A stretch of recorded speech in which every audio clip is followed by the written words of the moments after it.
जो बुनियादी मुद्दे हैं कि महंगाई कैसे कम हो, बेरोजगारी कैसे कम हो, हमारे लोग जो भारत छोड़ करके चले जा रहे हैं, कुछ लोग तो अपनी खुशहाली के लिए जा रहे हैं, लेकिन बड़ी संख्या में लाखों लोग ऐसे हैं जो धन दौलत उनके पास है, वो इस देश में रहना नहीं चाहते क्योंकि ये सरकार उनको रहना नहीं देना चाहती।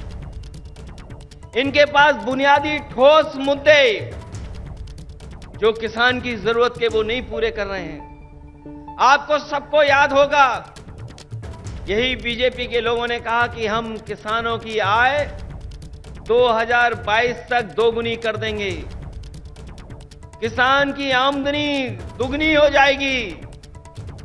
हालांकि 2023 शुरू हो गया है, लेकिन मुझे तो ये लगता है किसान की तकलीफ और परेशानी को देख करके इन भारतीय जनता पार्टी के लोगों का 2022 अभी खत्म नहीं होगा, इनका 22 खत्म नहीं होगा।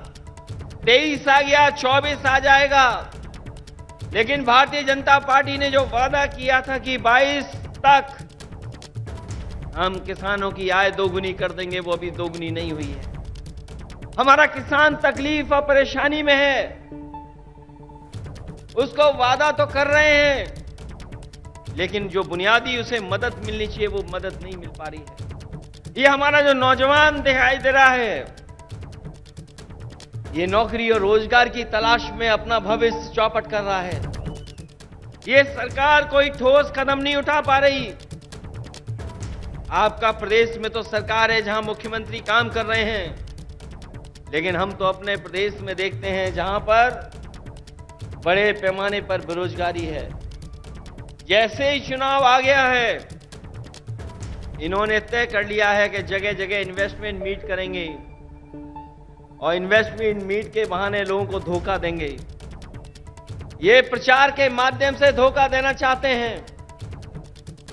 वैसे तो समय समय पर देश के लोग और देश के जो नेता होते हैं वो G20 की अध्यक्षता कर रहे हैं, लेकिन इस बार इन्हें मौका मिला है अध्यक्षता करने का। मुझे लगता है कि केवल चुनाव के लिए ही प्रचार करेंगे, उसमें कोई ठोस कदम नहीं उठाएंगे। इसलिए आज जब हम इतनी बड़ी संख्या में लोगों के सामने इकट्ठे हुए हैं, जहां मुझे लोग ही लोग दिखाई दे रहे हैं, उनके सामने मैं कह सकता हूं कि अगर तेलंगाना में सफाया हो रहा है बीजेपी का, तो उत्तर प्रदेश भी पीछे नहीं रहेगा।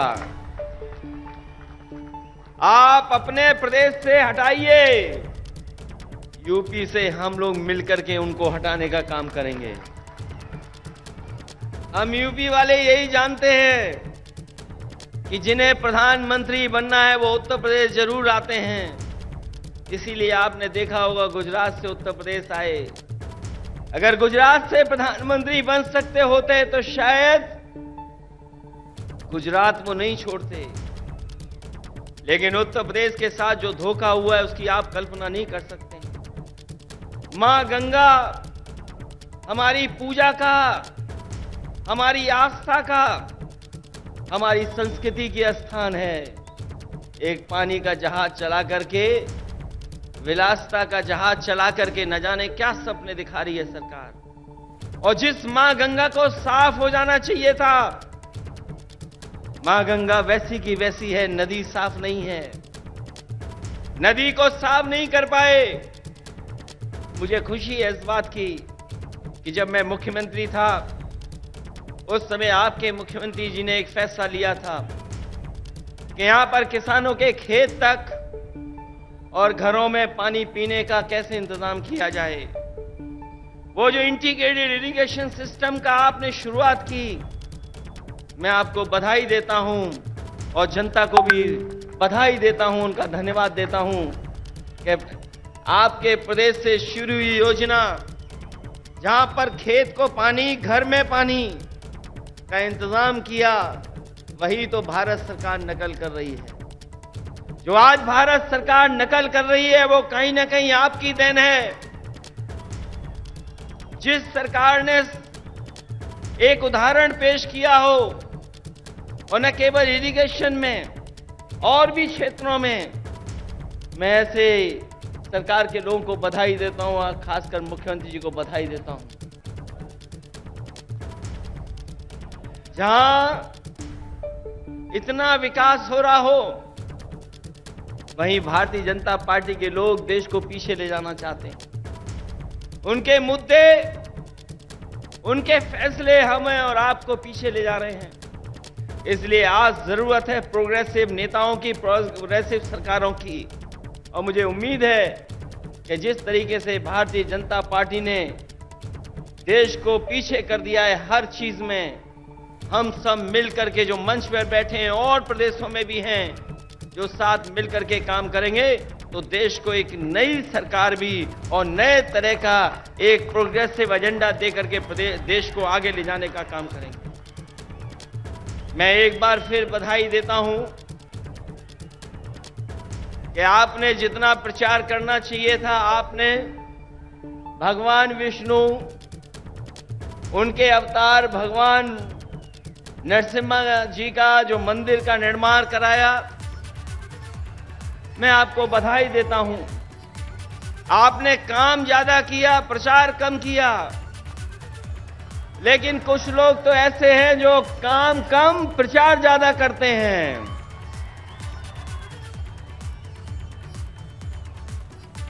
इसलिए अभी हम लोगों ने त्योहार भी मनाया है।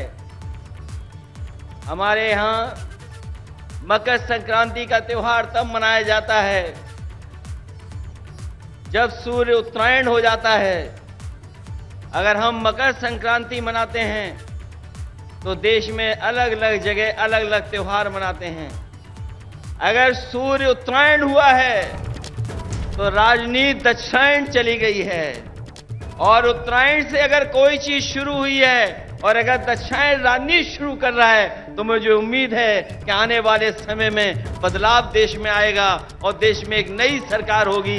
ये भारतीय जनता पार्टी के लोग नहीं रहेंगे, क्योंकि इनके पास भ्रम और जाल फैलाने के अलावा कोई रास्ता नहीं है। ये समय समय पर भ्रम फैलाते हैं, समय समय पर जाल फेंकते हैं। ये भारतीय जनता पार्टी भ्रम जाल पार्टी है, इससे सावधान रहना। हम लोग तो सावधान कर ही रहे हैं, लेकिन आप लोग भी सावधान करना, जिससे देश में एक नया परिवर्तन आए। मैं इन्हीं शब्दों के साथ आप सबका बहुत बहुत स्वागत करता हूं, बधाई देता हूं। इस ऐतिहासिक धरती पर जो ऐतिहासिक जनसभा हुई है उसके लिए बहुत बहुत बधाई। और यहां पर जितने भी दूसरे दलों के नेता हैं, मैं उन सब का स्वागत करता हूं। और एक बार फिर आपके मुख्यमंत्री केसीआर राव साहब का बहुत बहुत स्वागत और बहुत बहुत धन्यवाद और बहुत बहुत बधाई। हम सबको यहां पर इकट्ठा करने के लिए और लाने के लिए बहुत बहुत धन्यवाद आपका।